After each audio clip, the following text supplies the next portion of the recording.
and they leave town. That's money that we've lost. Casey's is talking about 24/7. It's going to light that intersection up out there. You're going to see a little bit more of Farmer City between Hub's being lit up 24/7, Casey's being lit up 24/7. You're going to know that there is something going on there. And I go to Chamber of Commerce meetings and I listen to the business people in town. How are we going to get people downtown? How we have a flower shop, how are we going to get them downtown? People don't realize that there is a downtown.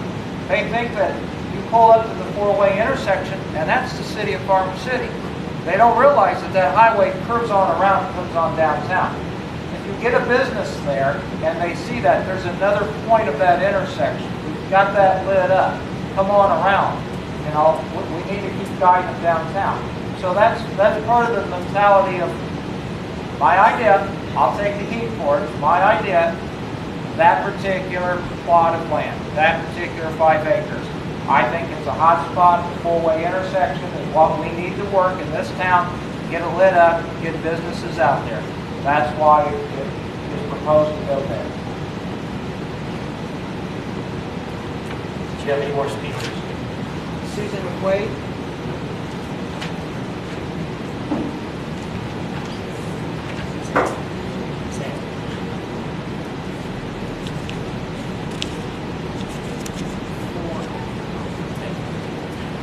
Hello, my name is Susan McQuaid, and I live at 201 East Water Street here in Farmer City.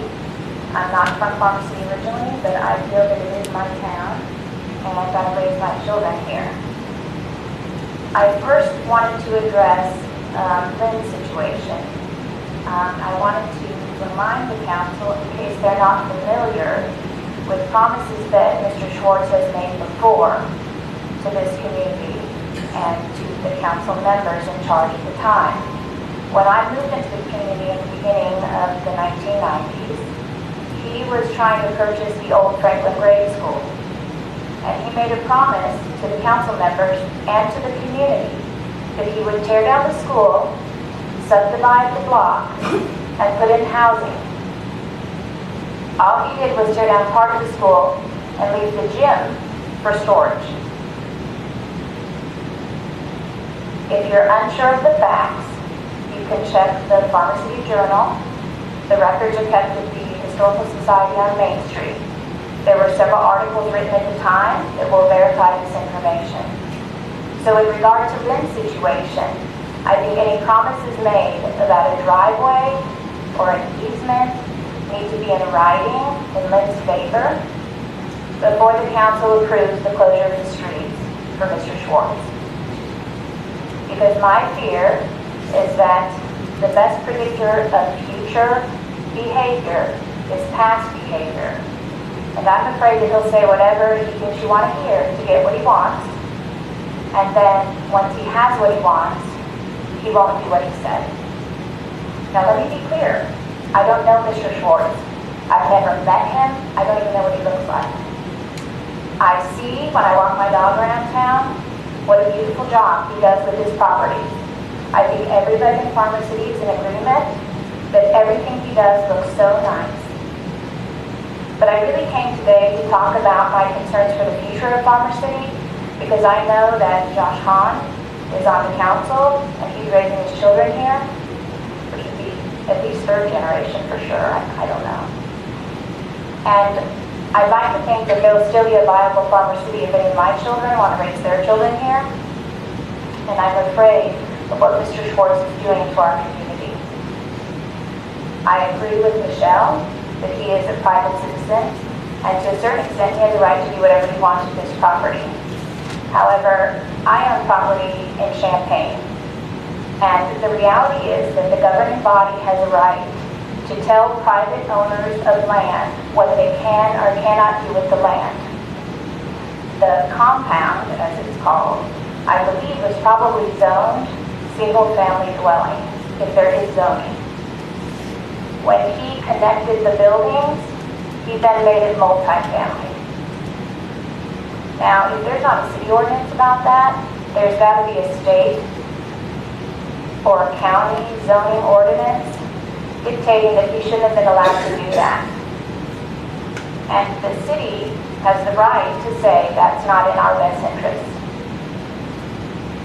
I have an unofficial map showing the parcels of land that Mr. Schwartz owns. And I'd like to give it to the council to look over. And if anybody here tonight would like to see it, you're welcome to it.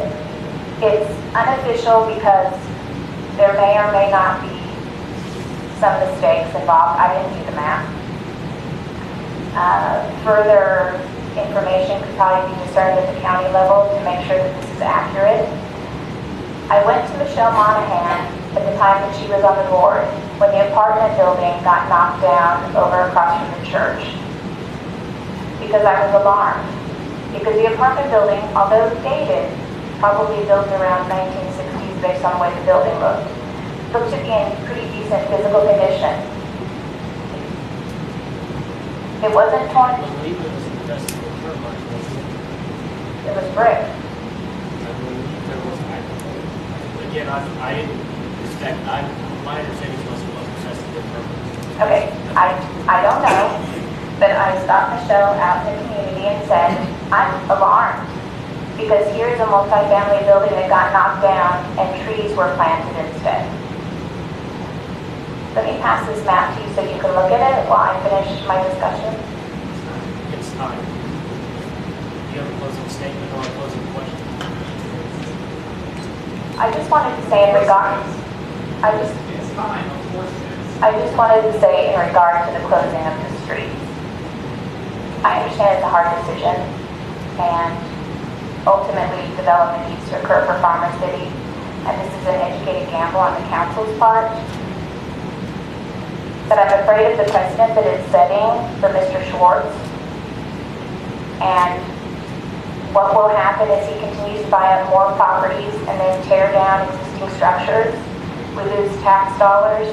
Any undeveloped piece of land and trees don't count as a development, bring in less tax dollars for our schools and our communities, and leave less housing available for people to move into.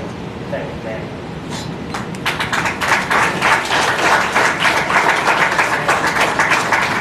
Dana Bettinger.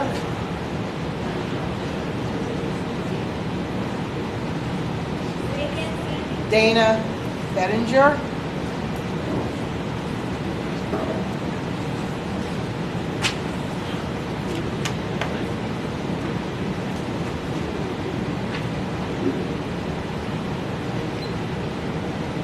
Hi, I'm Dana Bettinger. I was raised in Scarborough, been here all my life, generations of us have been here. Live at 303 West Green Street. I chose to live in Farmer City, raise my kids here. I go to Champaign every day to work. Leave my door unlocked. Come back home, everything's safe.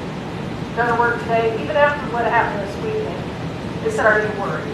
I said, "I'm not worried. We live in Farmer City. We take care of each other." You're worried about taking care of sports, and I understand the business that we need to raise. You say that we don't have any place to go. There's empty buildings on Main Street for pharmacy to go into. As far as Casey's, I don't think they've made that complete decision, according to what I understand. That they wouldn't leave town if they stayed. They're not guaranteed to live out there. We're going to make the decision to close 2 streets for him, for this area. Has anybody talked about it raining out there and all flooding? Because it is a flood zone. You don't have to have a map to see that. Just like what was on Elam Weldon when they sold that property to the police officer. They said it wasn't a flood zone. But he was out there moving dirt because it was a flood zone. I tell my kids, look at what's around you. I don't know if I'd stay or not. They plan on staying. They want to raise their kids here. But if Schwartz is going to own this town, I tell him to move out. It's about him. Like she said, he made promises when he bought that. The old Franklin building, and he has not taken care of it. My dad's tax assessor. I helped. Every building that you knock down, you take away money from the city. You talk about it's going to build more money up for motor taxes. You have to have people stop. On my way home, I passed 6 gas stations. How many of us truly in this town buy all their groceries up here at Farmer City Market? If we did, they'd make a hell of a killing, but they don't. Barely struggle. Those are choices that we make. Most of this community goes outside Farmer City to work. most of that community. I realized I was raised here. My dad will tell you, you take care of your neighbors, you hire people in town, you do what you need outside of town. This is your home. He's always made that clear to us. This is where you live. When money comes back into this community, I hire people from here. I get all my stuff done. You can ask, grab the rest of the roof of my garage. I went to work. The people at work are like, you really got a roofer? Yep, he's at my house. I trust him. That's why this town goes. We're sports. He's overseas. Does he care? If he cared, he'd be putting up buildings so people can live here, so that people can move here, so that the young families can make it. You do have young families that are moving. It's great. But unless you continue to have places to go, they're not going to be able to come. I just want you guys to look at it. And the road behind Casey's, that was a personal drive they found out that they closed. And Casey's didn't move. At one time, Casey's wanted to buy that whole land right across from where the car wash was. And my dad did a petition to stop that. We ended up with Casey's and Subway. We ended up with Casey's and car wash. So buildings will come. People will come if you ask enough people. People don't want to work in Champaign. It's dangerous. They'll tell you, I don't go out at night. I go out at night. I go to Champaign at night. I'm just telling you, you guys know what you're doing. Not saying that you don't. Take a look at it. The only other question I have is with Mr. Amaker. So the agreement is that he can pull in his drive, Lynn, as long as you live there. Lynn, in 5 years, you want to sell that house, and you sell that house to me, can I use your drive? It does allow for him to pass it on so long as it continues to be used as a garage. So it isn't something that if Lynn died, in fairness, if Lynn died 5 days after it happened, the easement doesn't go away. But if he stops using it, if the garage isn't located, continue to be used as a garage, then the easement would expire.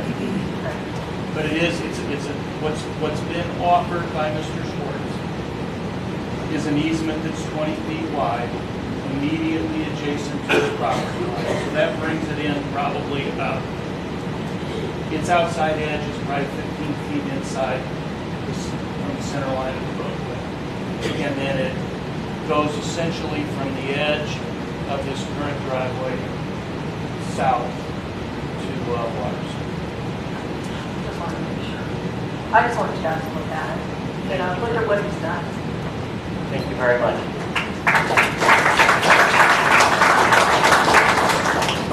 Sandy? Aaron McKinley.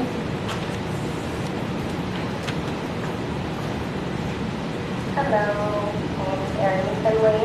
I'm from this town. I feel like I represent the younger generation of this town. I have a 2-year-old and an 8-year-old that go to these schools, and I guess my issues, I am not for this whatsoever. I feel like my issues are, 15 years down the road when the city council is different and the city manager is gone and, Schwartz is possibly no longer here.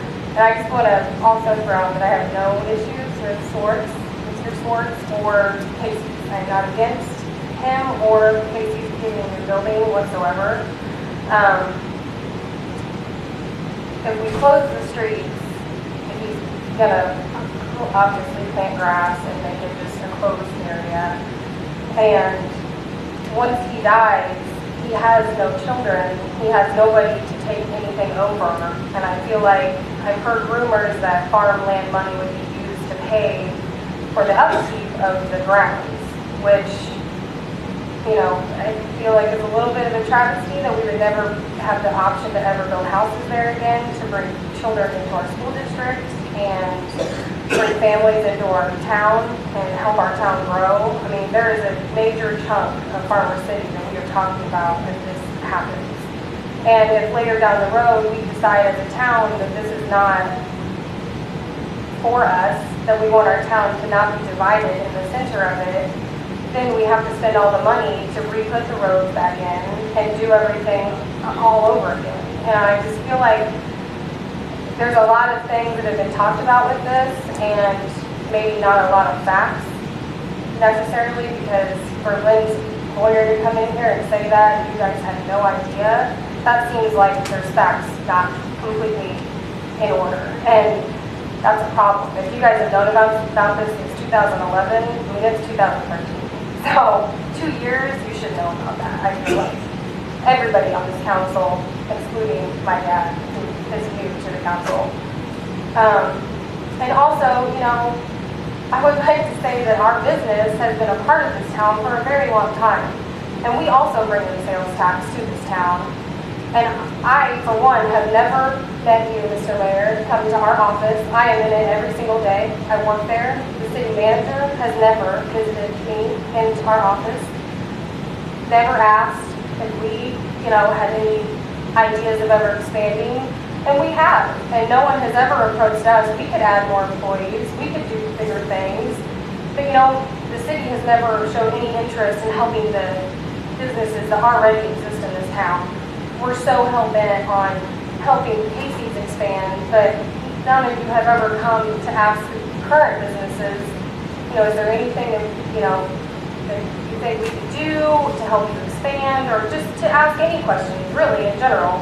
I've never met any of you.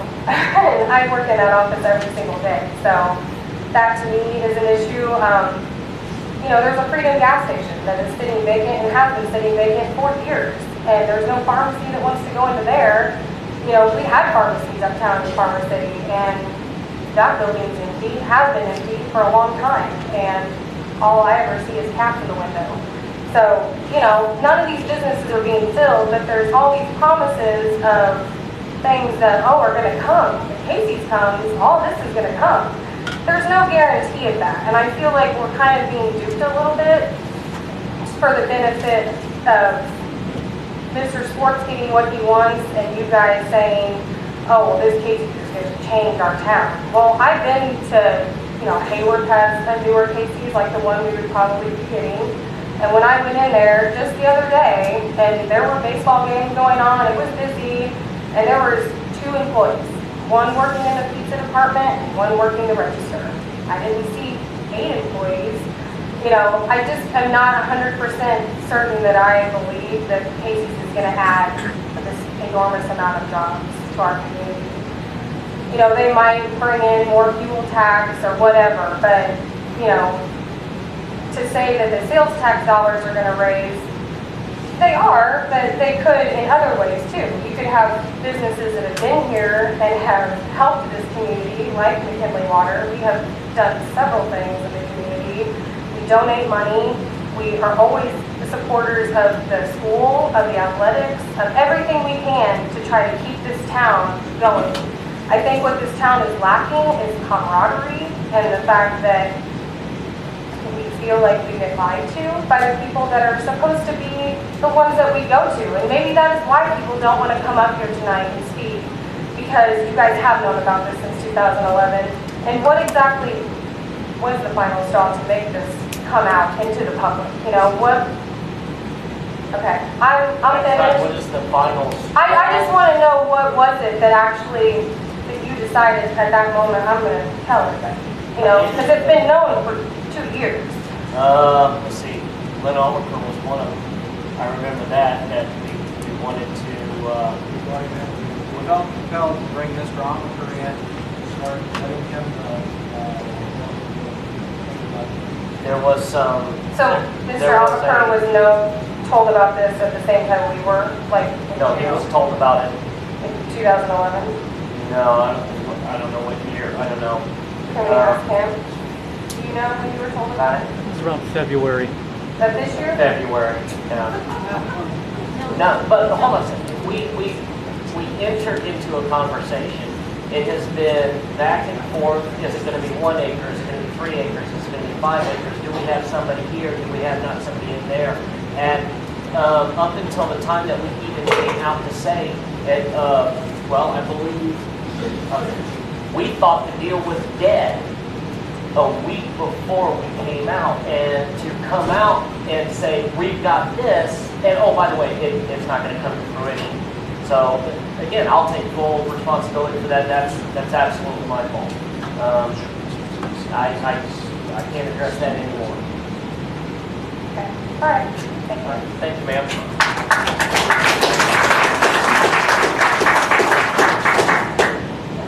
And just a couple quick responses. We have tried to do things for local businesses, and I'll personally apologize for never stepping foot into the door as a city manager. Been down there before for other issues. But you can walk over to King's Ace Hardware, and you can go talk to Dewey King. And I went in there one day and I said, Dewey, I think that if there's something that we can do, you're up here, you're kind of isolated by yourself. If we can get you down on Main Street, there's a large building that's currently available. It's in foreclosure. And get you down there. High profile TIF funds are available. We can help you out all we could. And he thought about it pretty hard. That would have brought better traffic flow in Main Street. I went to the grocery store. I told the grocery store, you know how close we were to losing the grocery store? I don't know if anybody in here really knows how close we were to losing the grocery store. And it's still pretty possible we're going to lose the grocery store because, as Mrs. Bettinger said, or whoever it was earlier, don't buy groceries here in town. Well, you know, they've got a heck of a light bill down there. They employ several people. People don't go in there and shop. So I went to the grocery store. There's TIF money available. How can we help you? Do you need business? You know, do you need to spruce the place up? Do you need new food? What is it that you need? So we have reached out to businesses that are already here. I just want to make sure that you're comfortable with that. And you know, tonight we're talking about a lot of what ifs. What if Mr. Schwartz did this? Or what if we did that?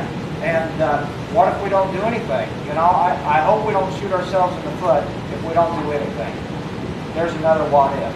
So. I would encourage you that if you're wanting to expand, TIF is available.